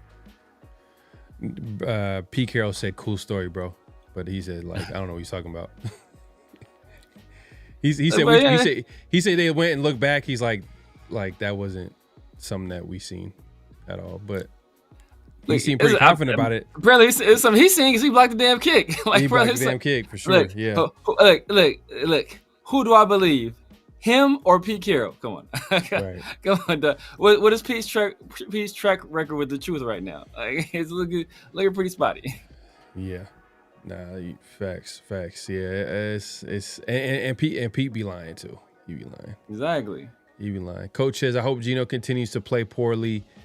It would be a huge mistake for Pete to not draft a QB, and I don't want him to think twice about it. But like Pete's, well, I don't want to say that because I think he was close to drafting like Anthony Richardson that 1 year, for whatever it's worth. But Tom Brady's gonna have something to say. So Tom Brady, Spy Tech gonna chime in. I think this year, after this season, I feel like this is the last that we hear Pete Carroll chime in on Raider moves. Bro, yes. Bro, hey, I'm be honest with you, bro. Jack Best should be playing, man. Come on. Yeah, bro. Oh man, Dante Thornton. That's another thing. Like, just watching what I'm watching so far from Dante Thornton, bro, is like it's a play like early in the game.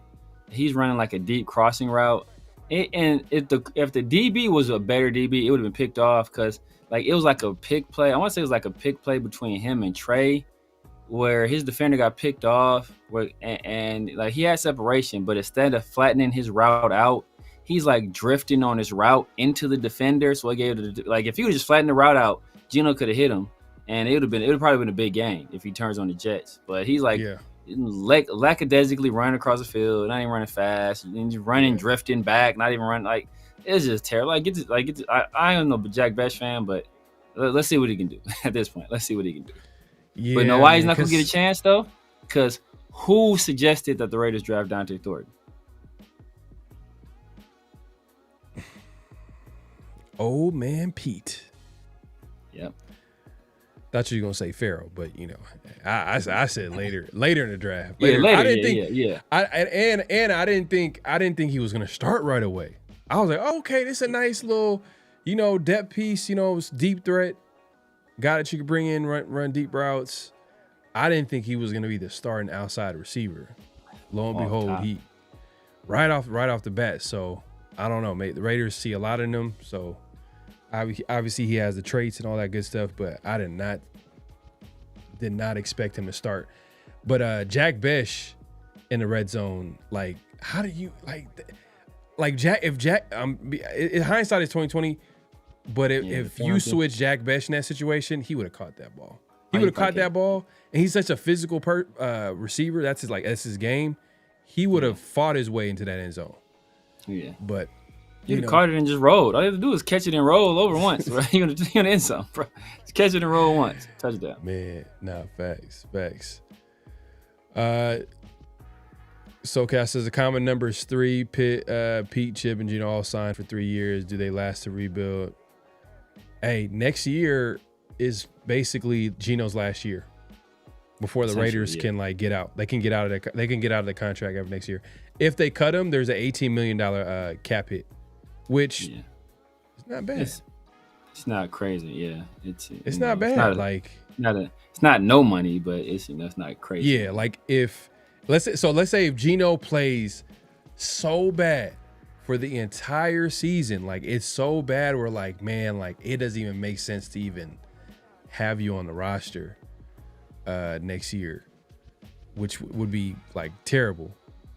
Then the Raiders can get out that they can technically cut him and he just would be an 18 million cap hit.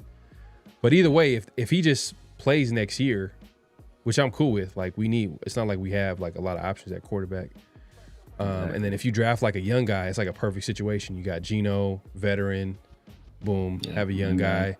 And if he beats him out, he beats him out. If not, like, you know, take his time. You know how Tom Brady's all about like development and, you know, these guys are just playing too early and stuff like that. So I'm sure he's probably pro a veteran starting and then before a young guy comes in. So Dante Moore would be nice. Yeah, well, we'll see.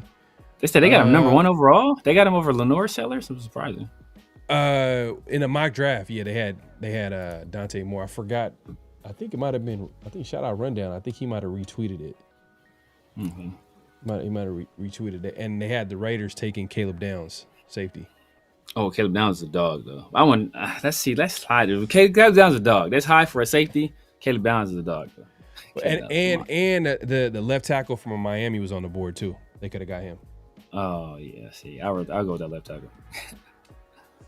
I'll go with that left tackle. You see how like people who don't follow the Raiders, they don't know. They just be. They really don't know who the Raiders will pick. Like right now, like we all can agree, like if it ain't quarterback, offensive line. Yeah. Like if the best player available, like if it's a quarterback, like you got to go quarterback.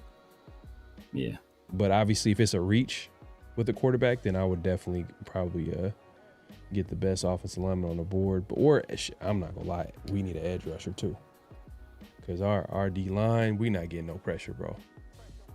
I'm sorry, bro. A lot of the pressure that we were that you seen in the first half, a lot of it was like blitzes, design, stunts, and stuff like that. Like, I'm not sure if we're getting up. Maybe if we get the young guys involved, you know, the Piggies and then, you know, Hemingway and stuff like that, if we can get them in the game and see how that looks. But might as well at this point.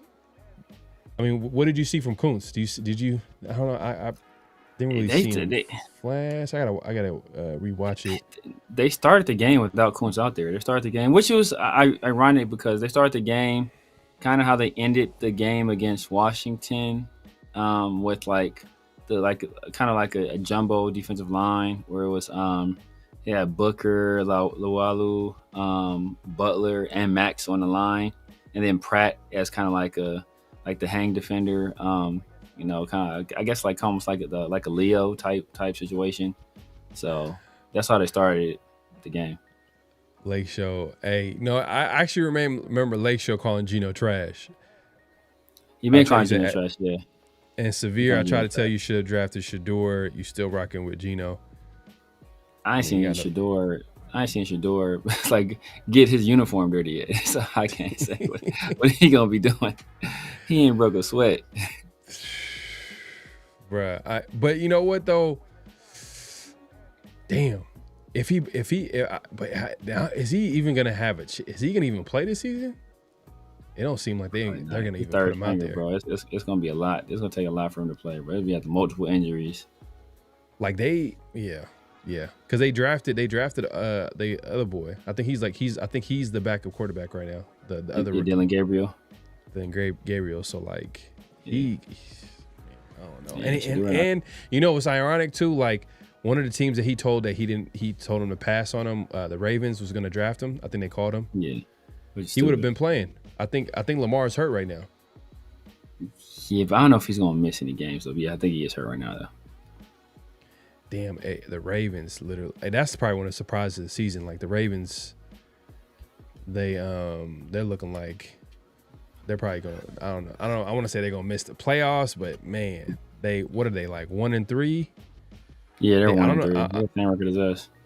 Yeah, they're 1-3, and if Lamar misses some games, that's like 2 to 3 games. That's rough. That's gonna be crazy though, because that's not fair too.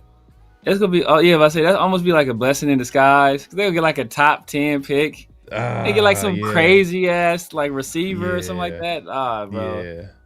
Some crazy receiver, or they just add to whatever. Yeah. The rich get richer type situation.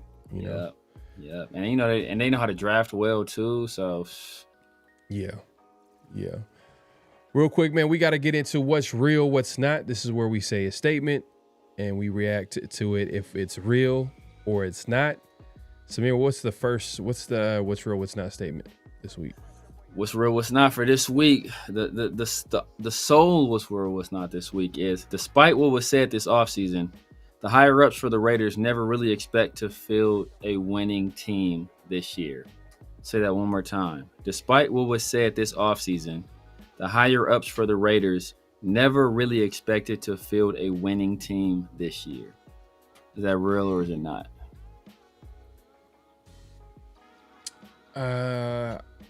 Yeah, it's real. It's real. I think Spytek for sure. No, he knew.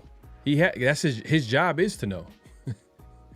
That's his job. That's part of like in his job description it's for him to like literally look ahead, plan ahead, and that's him being the GM. So he had to know that like, hey, look, maybe he didn't know that it was going to be this bad. Maybe he kind of like overestimated how bad the offensive line was going to play right off the gate and certain things like that. Same thing with Pete Carroll. Maybe, but I don't know. It's just the lack of aggressiveness, like the entire offseason. It just, I don't know. I didn't. Come on, like we looked at it and said we had low expectations. There's no way that they looked at it and said they had high expectations. So I'm gonna say that's real. Yeah. I'm gonna say that's real. See, I think for people not on the coaching staff, I think that's definitely real. I think Pete Carroll's like, hey, man, we about to go here and win. Like, nah, bro. Yeah. Nobody. No, you're not. You're not about to go out here and win. And I said six. We win 6 or 7 games. That's looking like I greatly overestimated this team. Like, I can't even see 6 wins on the schedule. And so if we get 6 wins, bro, Pete Carroll might get coach of the year for that. He might get coach of the year for 6 wins. Because I don't see how we win in 6 games, bro. I don't see it happening, man. Like I said, but the moves are so incongruent that it's kind of hard to tell what their true intentions were. Obviously, you move, you take our we take an O-line that played good down the stretch last year. You make changes there. Then you trade for Gino Smith, pay him. You trade valuable asset in 3rd round pick, and you trade him. And you get him, but then you draft Tommy Malott. You don't want to let him develop, and you just you cut him. You don't even add him back to the practice squad. You don't play any of the young guys at all. So it's like, okay, well, maybe you are trying to win, because like Caleb Rogers and Charles Grant and Pegues and Hemingway, they were all inactive until this last week. And I think Pegues played this past week, but he's the only one of them, I think, that has played. So it's like, well, you're not getting any of the young guys, but you ain't playing Jack Besh at all. He had 5 snaps. I think he's had like 20 snaps the entire season. Your second round pick, like what? Like, so like I don't know. The moves are incongruent. So that makes me think like the front office is like, yeah, bro, it's built for the future. Pete Carroll's like, man, I've been winning 10 games for 25 years. Yeah. I think Pete is all like, I can win.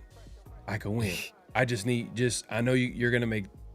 I'm sure like he was in a room as far as like what they're gonna do, what the plan was and stuff like that. But like the fact that the Amari Cooper move, for example, like he stayed in contact with Amari Cooper the entire offseason, all the way up until the point where like, Jacoby Myers, he requests his trade, and then like Amari Cooper so happens to get signed by Spytek. I'm sure Spytek was like, you know what, just in case, let's just go ahead and do it. I'll do it for Pete, and he ended up retiring after a week. But that was all. Amari Cooper was all Pete Carroll. It wasn't Spytek. Amari Cooper was all Spytek.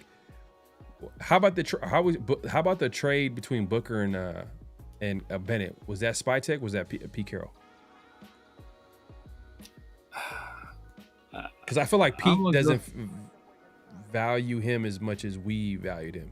Yeah, I'm gonna go more Pete, but I think they were probably in agreement there. But I'm gonna go more Pete Carroll. But I think that was a move that, hey, because that's still like Thomas Booker's still young enough, hasn't got quite enough playing time where you feel like, hey, you know what, maybe we can mine some potential out of him. So I can see that being a move they agreed on. But if I had to say like one person like initiated it was Pete, because Jacorian didn't fit like what he likes at cornerback. So, shout out to my guy LS, man, for signing up for a membership, man. Much appreciated, brother. Yes, sir. Hey, yeah, definitely subscribe to my guy membership, man. Y'all got to, and I think you got something lined up as far as live streams. Once I hit 1,500, man. Once I hit 1,500, it's gonna start doing Monday nights, man. There you go, man. Monday night's gonna be crazy. It's gonna be crazy, man. Members only though. Members only. There you go. But nah, I think it was 50-50. Shout out 50-50, man. But I think it was Pete obviously was like okay with letting go Jacorian Bennett, but like the fact that it was Booker was definitely Spytek and his boys, like his scouts in the building. Like I think he had like them Eagles people, in the building that probably was familiar with Booker, who's low key, he kind of flashing a little bit. He flashed. Yeah, he's flashed. He had a real nice rep, I think, early in that game where he beat the center like right off the snap. But other than that, I mean, it's like, the same. Yeah, I mean, I'm not saying he's a superstar, but hey, he's solid in the run game. Yeah. LS with the super chat, my guy, man. Appreciate you supporting the show. He says, is Allegiant the biggest disadvantage in the NFL? So 5. So 5 for the Chargers. Yeah. But damn, man, at the Vegas, like it just seems like every opposing fan wants to go to Vegas, and that's like their favorite road game. They're playing. It's the Raiders. Yeah. So the Raiders got to win though. The Raiders got to win. It's like even if the Chargers are winning, they still can't get home field advantage, right? So it's like, yeah, and that's the thing too. Like going back to the what's not is they could have just knew that it was going to be a rebuild, but then like in order to like sell tickets and get people excited about the season, they're like, oh yeah, hey man, look at my track record. Like, you know what I mean? We're trying to win and this, that, and third. Right. But we'll see how the season goes. But it's just I got to be realistic, man. You lose the starting left tackle, and the next guy up is like a guy that you drafted in the 3rd round, and a guy that like was one of the worst offensive linemen in the NFL. Or at least in the preseason, I think both him and And who's the guy that went to? We ended up replacing him with our swing tackle. Mumford. Yeah, they were both like neck and neck as far as like how bad they were playing. I mean, would you have kept Mumford? I would have just kept Mumford. I would have kept Mumford because we cut Mumford and signed Stone Forsythe and paid him more money. So like, what? Like, why? Like, it's like stupid. I'd rather just keep Mumford at that point, bro. If you're gonna sign somebody this bad to replace him, whose idea was to bring him in? Like, that's just Pete Carroll, bro. That's a Pete Carroll. That's a Pete Carroll move, bro. Just because you know the guy, that's just like I know him. Like, no, I don't care about knowing him. Just is he good? Can he? Pete Carroll's guys, man. Pete Carroll's people ain't had to compete. You peep that? We brought in Stone Forsythe, right? Damn. He ain't had to compete. Gino Smith ain't had to compete. Alex Kappa is a spy tech guy. He got to compete though. Stone Forsythe gets the left tackle job handed right to him. Jack Best, I probably not a Pete Carroll guy, so he ain't playing. Heard he was in the doghouse with Pete Carroll. Dante Thornton, a Pete Carroll suggestion at wide receiver. Oh, he gets named the starter right off the jump. So it's like people that Pete Carroll like ain't that they ain't competing. Oh, you know what? Honorable mention. Actually, it would have definitely been flag on a play. I totally forgot about it, but Ben Johnson, I believe he was talking to the reporter coming out of halftime. I think it might have been coming out of halftime. It was like a female reporter, and she was just talking to him like, "Oh, like the adjustments you made, are they working or whatever?" It got real intense. Like it almost seemed like he was about to fight her. Like he was mugging her, looking. It was crazy. Now I think I sent it to you. Did you check it out? I probably didn't see. I gotta watch it. Man, if you were watching the game, man, if anyone watching the game, like Ben Johnson was, like he was pissed. Like he was like he didn't want to be there for sure. He didn't want to talk to her. And then I seen a comment by Gruden. They asked Gruden about it. Like he says, I'm on Ben Johnson's side because no coach wants to do that. Like no coach wants to like talk to reporters during a game, being asked like, about adjustments and like of course, I wanted to be better. Like, but Ricky Beard says plan A was Ben Johnson, Matt Stafford. We end up with Pete and Gino. Yeah, man. It is what it is. Widen that. Maybe we should widen that search a little bit broader. So maybe that was an idea. Hey, real quick before we head out of here, hot take: this first quarter season is complete. Raiders are 1-3. What's a hot take for the rest of the season? Hot take for the rest of the season. Hot take for the rest of the season. The Raiders win only 5 games. They finish 5-12. A game higher than last year. Okay, improvement. 1 game higher than last year.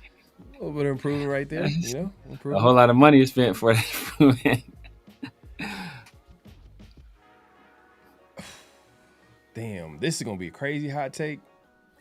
And I was asking this question after the game because I'm like, man, if the Raiders are losing, they lost Kolton Miller. Season's pretty much over. I mean, it's not over, but it is just because like you could just see the writing on the wall and how everything's playing out, and like losing your starting left tackle, and then the way Gino's playing. Is Pete Carroll? That was a question I posed. Is Pete Carroll gonna stay for a rebuild? Like, is he actually gonna stay for a rebuild? I mean, he's 74 years old. He's been there, done that. Like, I don't think a 74-year-old coach wants to be part of a rebuild. I think he wants to win now. Obviously, the fact that he wanted to get Amari Cooper on the team, the fact that he's making all these, he wants to win. He wants to win. My hot take is he's one and done. He retires. See, I don't know if he retires. If he retires, because I think if he retires, he don't get the money. I tell my boy Pete Carroll might be actually trying to get fired. I think Tom Brady's gonna be like, hey, Pete, we can embarrass you, or you can just retire and go out like a man, because we'll fire your ass. But that's the thing though. Cause I was telling my boy, Pete Carroll might actually be angling to get fired on purpose. He should just collect the last 2 years of his deal. And True. Still, I mean, no, if but if he retires, I think he forfeits it. Oh, for real? If he retires? I think he forfeits it. Yeah, I think he forfeits it. It's not like players where it's like, I think he forfeits it if he retires. What happens if he like steps away from complications? His I don't know, like this is terrible. Like, my God, Raid in the building, man. What's good, bro? Oh man, return to Raid tape. Brennan Carroll, salute to Raid. Brennan Carroll was begging Pete Carroll, like, please, Dad, please don't quit. Like, who are also gonna work? You said that's not no hot take. Yeah, for real. Yeah, I'm just saying. I mean, people not talking about it though. I think some people are talking about it. Some, not everybody. Shout out to Murph. I think I seen him post it. I was like, we on the same page. Like, there's no way Pete Carroll wants to stay for a rebuild. This is clear. It's a rebuild. It's a rebuild. Look, man. I told people before the season. I've been clear. We should not have hired Pete Carroll. Bro, what did Tom Brady say? He said by week, was it 5? By next week? Yeah. Week 5? Or he said Thanksgiving. He said by Thanksgiving. Yeah. Look, this defense, that's surprising. That's the biggest surprise about this team. No. By Thanksgiving, they're gonna be like, nah, we not. No. What he said is that by week 4 or 5, you know what kind of team it is, and he said by Thanksgiving, guys start mailing it in and start, basically like packing it up, saying, all right, season's done, like I'm cool. But he said by like week 4, I want to say he said by week 4 or 5, you know what the team is essentially at that point. We about to be 1-4. What you think about that, Tom Brady?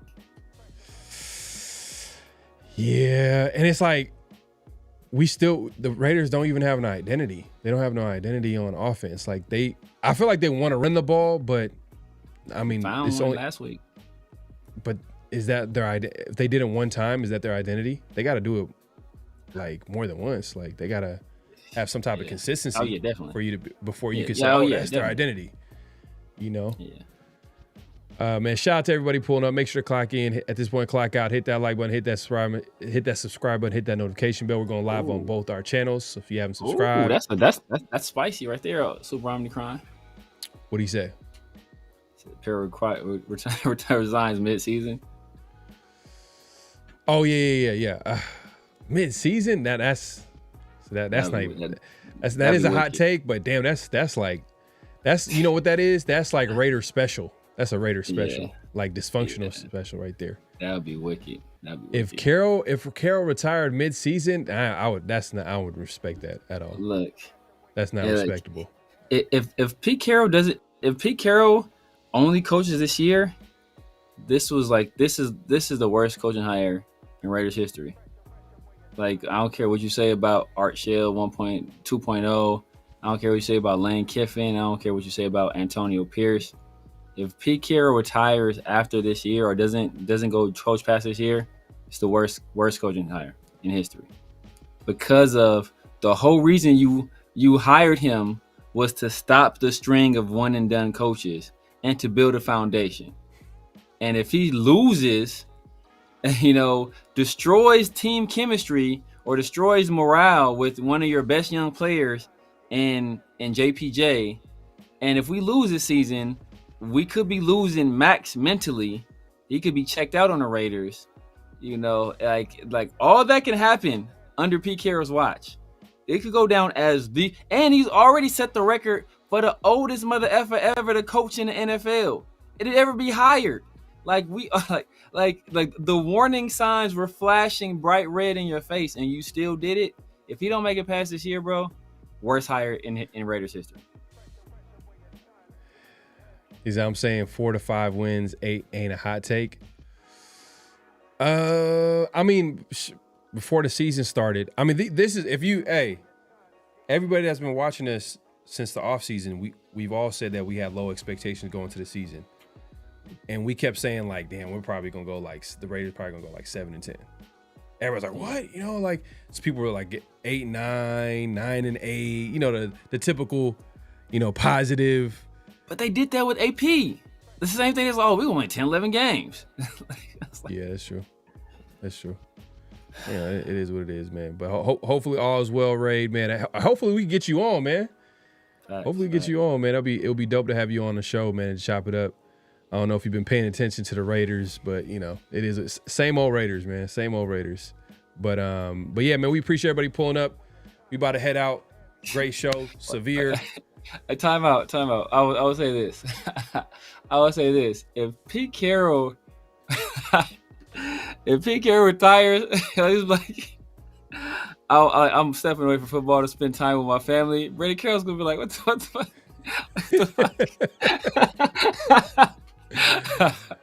Oh my God! But go ahead, and close it out, man. Close it out. This is Coach says my 6-7 wins was optimistic. Yeah, man. Yeah, same here. I was the same wavelength as you, Coach. I was like 6 or 7. Joshua says still not as bad as Urban Meyer to the Jags. Yeah, that was bad. Yeah, but I'm talking about for us. For us, that was bad. Bro, if the Raiders win like 3 games, bro, like if they win 3 games. Like even me saying I had low expectations going to season, that's lower than my low expectations. I didn't think they were gonna win 3 games. And I'm not saying that's gonna happen, but it's a possibility. Yeah, it could happen. You know, they only won 1 game. They're 1-3. So, but you know, we'll see how it shakes out. Severe, man, let the people know where they can find you, what to look forward to, all that good stuff. You guys know what it is, man. The Severe Raider here on YouTube, Snapchat, IG, TikTok, X, Kick, Twitch, True Social. Everywhere is the Severe Raider. You know, make sure you tap in with your boy, hit the like button and subscribe button. I have a membership. You know, shout out to my guy Ellis once again, being my first official member as far as I know. You know, maybe somebody joined while I wasn't looking, but being my first official member, man. So once I'm like 30 subs away from 1,500. Once I hit 1,500, man, Monday night members only live. So tap in with your boy. It's gonna be madness. It's gonna be madness, man. You know how I get down, and it's gonna be behind closed doors. So no holds barred at that point, man. So you know, make sure y'all tap in. Yeah, man, we'll be back here later this week around the Shield. We'll have a guest for y'all to break down the Colts-Raiders matchup. If y'all still paying attention to this Raiders season, we'll have someone talking about the Colts and seeing what they have to offer. Obviously, we know if you're a football fan, you're probably paying attention to what the Colts are doing right now. They're like one of the surprise teams in the NFL. Daniel Jones is obviously having a good season, and Jonathan Taylor is one of the best running backs in the NFL. But we'll get into that. We'll also have some special guests. So definitely tune in around the Shield this Thursday. Hit the notification bell so be notified when we go live. And then we'll be back here next week, 50-50 show. And yeah, man, also give us a follow on Around the Shield on X and on IG. Trying to grow that platform. And just for any later Raider updates and all that good stuff, man. Everybody pulling up. What we got here? Yeah, shout out to 49ers Red Zone for pulling up. Obviously, 49ers fan. Gino gonna be running for his, for sure. Gino's gonna run for his damn life. I mean, that's pretty much what it's gonna be looking like. Smoke in the building, man. Hey, man, my guy, man. Ready to smoke. SoCal, man. All right, y'all, man. We about to be out of here. We're trying to get out on time, man. I'm not gonna lie. I'm trying to get out on time because I know we be doing the marathons on Tuesdays. Yeah. It'd be Perry, crazy. Perry just got to be younger than Pete Carroll. See, if you're younger than Pete Carroll, you're in there. Man, facts, man. But we'll be back here later this week, man. This Thursday, Around the Shield, man. Make sure to tune in. All right, y'all. Peace. Just win, baby.